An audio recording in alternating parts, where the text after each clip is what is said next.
Good morning students. BA द्वितीय वर्ष में प्रथम पेपर संसाधन भूगोल में हम जनसंख्या संसाधन अनुपात के बारे में पढ़ रहे थे, जिसमें हमने जनसंख्या संसाधन अनुपात क्या होता है, इसमें अनुकूलतम जनसंख्या, जनाधिक्य, जनाभाव आदि स्थितियों के बारे में अध्ययन किया। जनाधिक्य और जनाभाव इन दोनों ही परिस्थितियों के फलस्वरूप एक नई स्थिति उत्पन्न होती है, जिसे कहते हैं जनसंख्या का दबाव। आखिर ये जनसंख्या का दबाव होता क्या है? जब किसी भी क्षेत्र की जनसंख्या और वहाँ के जो संसाधन होते हैं उनमें उपयुक्त समायोजन नहीं होता है, तो उपयुक्त समायोजन ना होने से उनके मध्य में या उस क्षेत्र में अनेक विसंगतियाँ उत्पन्न हो जाती हैं। इन विसंगतियों की दशा को ही जनसंख्या दबाव कहते हैं। यानी जब किसी भी क्षेत्र में संसाधनों से ज़्यादा मतलब ज़रूरत से ज़्यादा जनसंख्या बढ़ जाती है और जनाधिक्य की स्थिति भी काफ़ी ज़्यादा मात्रा में बढ़ जाती है, जिससे कि संसाधनों पर जो निश्चित संसाधन है उन पर जनसंख्या का अतिरिक्त दबाव बढ़ जाता है, तो इसे हम जनसंख्या दबाव कहते हैं।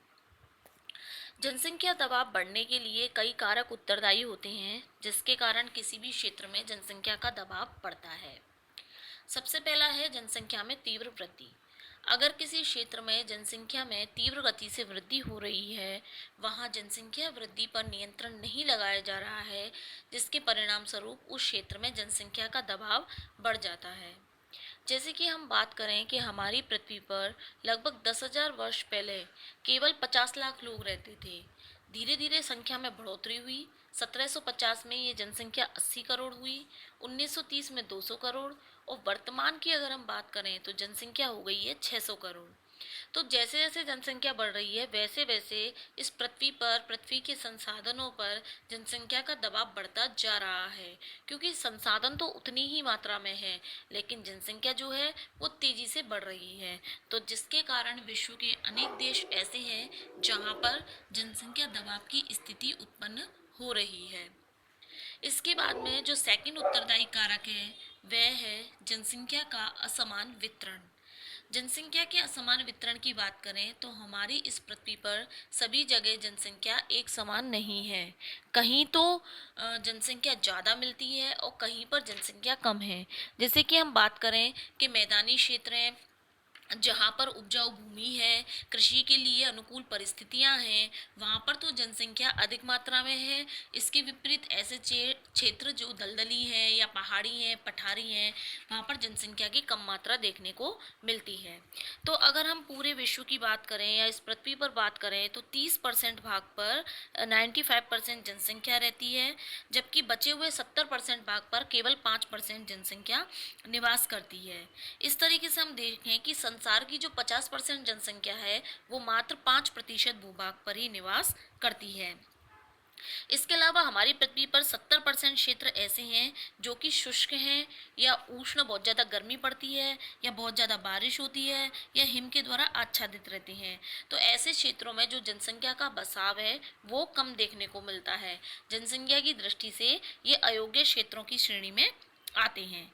इनमें आते हैं हमारे विश्व के विशाल मरुस्थल जो विषुवत रेखा के आसपास के क्षेत्र हैं, ग्रीनलैंड, अंटार्कटिका, आर्कटिक क्षेत्र, उच्च पर्वतीय क्षेत्र जहाँ हमेशा बर्फ रहती है, तो ऐसे क्षेत्रों को हम इसके अंतर्गत शामिल करते हैं। तो इस तरीके से 70% भाग जब जनसंख्या के रहने के अयोग्य है, तो जो जनसंख्या का संकेंद्रण है वो कुछ पर्टिकुलर क्षेत्रों में ही देखने को मिलता है, जिसके कारण जिन क्षेत्रों में जनसंख्या अधिक मिलती है वहाँ पर जनसंख्या का संकेंद्रण अधिक होने से जनसंख्या दबाव की स्थिति उत्पन्न हो जाती है।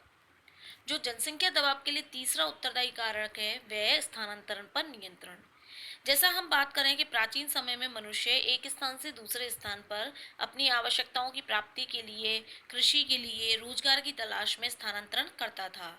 लेकिन 19वीं शताब्दी के बाद में अनेक देश ऐसे हैं जिन्होंने अपने संसाधन और जनसंख्या के अनुपात को अनुकूलतम बनाए रखने के लिए स्थानांतरण पर प्रतिबंध लगा दिया। यानी किन्हीं भी लोगों का आवागमन जो है वो उन्होंने पूरी तरीके से बाधित कर दिया। जैसे कि हम इसमें बात करें कि ऑस्ट्रेलिया में श्वेत नीति चलती है, जिसमें केवल जो गोरे लोग हैं उन्हीं को वहाँ रहने की परमिशन है, काले लोगों को नहीं। इसके अलावा दक्षिण अफ्रीका की रंग भेद की नीति भी चलती है। जो ऑस्ट्रेलिया की श्वेत नीति है, अफ्रीका में भी वही काले गोरे का भेद है। रूस, उत्तरी व दक्षिणी अमेरिका देशों की जो चयनात्मक प्रवास की नीति है, यानी इन क्षेत्रों में चयन के अकॉर्डिंग जो है वो स्थानांतरण की जो प्रक्रिया है वो कम हो गई है। तो जो ऑस्ट्रेलिया है, दक्षिणी अमेरिका है, दक्षिण अफ्रीका है आदि क्षेत्रों ने अपने यहाँ प्रचलित विभिन्न प्रकार की नीतियों के कारण वहाँ लोगों के आवागमन पर पूरी तरीके से प्रतिबंध लगा दिया है। इसके कारण जिन क्षेत्रों में जनसंख्या पहले से ही बहुत ज़्यादा है वे अन्य स्थानों पर स्थानांतरण नहीं कर पा रही है, जिसके कारण वहाँ जनसंख्या का दबाव और भी तीव्र गति से बढ़ रहा है। इसके बाद जो नेक्स्ट आता है वो है प्राकृतिक संसाधनों का अतिदोहन। बढ़ती हुई जनसंख्या के कारण जितने भी हमारे प्राकृतिक संसाधन हैं, जैसे कि वन, जल, मृदा आदि का जो दोहन है वो भी तीव्र गति से बढ़ता जा रहा है, क्योंकि जब जनसंख्या बढ़ेगी तो उनके आवश्यकताओं की पूर्ति के लिए जो संसाधन है उनका दोहन भी बढ़ेगा, तो उसमें भी जो है वो तीव्र गति से वृद्धि हो रही है, जिसके कारण से संसाधनों की मात्रा तो पहले के बराबर ही है, लेकिन जनसंख्या के बढ़ते जाने से जो वो अनुपात है, जो बैलेंस है वो बिगड़ गया है, जिसके कारण जनसंख्या दबाव की स्थिति उत्पन्न हो जाती है।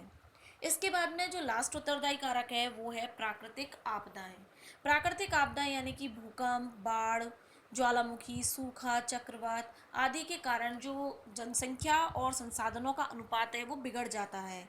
इसके अलावा इन कारणों से जनसंख्या जो है वो विभिन्न स्थानों पर स्थानांतरण करती है, तो स्थानांतरण के कारण जो ऐसे क्षेत्र जो इन महामारी या प्राकृतिक प्रकोप या इसके अलावा कुछ मानव जनित विपदाएं हैं, जैसे कि युद्ध, आक्रमण आदि से सुरक्षित होते हैं, लोग ऐसे क्षेत्रों में रहना पसंद करते हैं।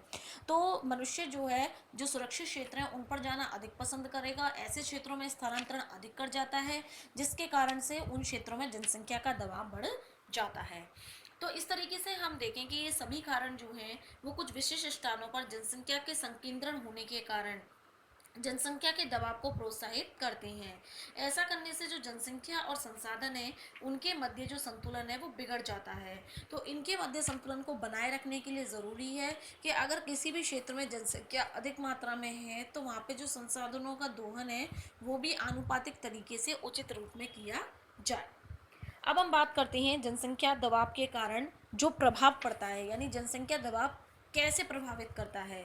तो इसमें हम बात करें तो सबसे पहले प्राकृतिक संसाधनों पर दबाव पड़ता है, यानी कि जनसंख्या बढ़ेगी तो जितने भी प्राकृतिक संसाधन हैं उनका उपयोग भी ज़्यादा बढ़ेगा, क्योंकि मनुष्य अपनी आवश्यकताओं की पूर्ति के लिए उनका उपयोग ज़्यादा से ज़्यादा करेगा, जिसके कारण प्राकृतिक संसाधनों में कमी आएगी। सेकंड है, इससे प्रति व्यक्ति कृषि में योग्य भूमि, यानी प्रति व्यक्ति जो कृषि योग्य भूमि है, यानी पहले जब जनसंख्या कम है तो लोगों को अधिक खेती के लिए अधिक जमीन की प्राप्ति है, लेकिन अगर मान लो जनसंख्या किसी क्षेत्र पर बढ़ जाती है तो वहाँ पे जो कृषि योग्य भूमि है उसमें भी कमी आती है। इसके अलावा जल संसाधन में कमी आती है और अनेक आधारभूत सुविधाएं जो हैं उनमें भी पूरी तरीके से कमी आती जाती है। तो इन तीनों ही चीज़ों पर जो है वो प्रतिकूल प्रभाव पड़ता है। इसके बाद में हम देखें कि जनसंख्या के बढ़ने से जो औद्योगिकरण की प्रवृत्ति है वो भी तीव्र गति से बढ़ रही है। औद्योगिक विकास तीव्र होने से जो नवीनीकरणीय और अनवीनीकरणीय संसाधन है उन पर भी प्रतिकूल प्रभाव पड़ रहा है। यानी नवीनीकरणीय तो ऐसी हैं जिनका यूज़ तो है, मतलब हम उन्हें दोबारा बना सकते हैं, जैसे सौर ऊर्जा, पवन ऊर्जा, लेकिन अधिक यूज होने से उनको बार बार उनका प्रोडक्शन करना पड़ रहा है। और जितने भी अनवीनीकरणीय जैसे कोयला, पेट्रोलियम आदि सभी समाप्त होने की अवस्था में है। तो इस तरीके से जनसंख्या का दबाव इन पर पड़ता है। अगर औद्योगिक विकास तीव्र होगा, संसाधनों का दोहन अधिक होगा, तो जो वन संसाधन है उनको भी अधिक से अधिक मात्रा में काटा जा रहा है, क्योंकि किसी भी क्षेत्र में निवास के लिए मनुष्य के द्वारा वन संसाधनों को हानि पहुंचाई जा रही है, जबकि वनों का जो डेवलपमेंट है वो एक लंबे चक्र के बाद होता है, जबकि उन्हें काट दिया जाता है तो बहुत ही कम समय में खत्म हो जाते हैं। तो इस तरीके से जो वनावरण की स्थिति है वो उत्पन्न, मतलब उसमें कमी आने लगी है। इसके अलावा जैविक संसाधन जैसे कि पेड़ पौधे, जीव जंतु, इनकी मात्रा में भी कमी आई है और जीवाश्मीय ईंधन जो है वो उसका भी दोहन काफ़ी मात्रा में बढ़ गया है। तो इस तरीके से जनसंख्या दबाव के कारण जो प्रतिकूल परिस्थितियां हैं वो हमारे सामने आती हैं। तो जनसंख्या संसाधन अनुपात के द्वारा जो जनाधिक्य, जनाभाव और जनसंख्या दबाव की स्थिति उत्पन्न होती है, उसके कारण जनसंख्या से संबंधित अनेक समस्याएं आती हैं। तो उन समस्याओं के बारे में हम अपने नेक्स्ट लेक्चर में पढ़ेंगे।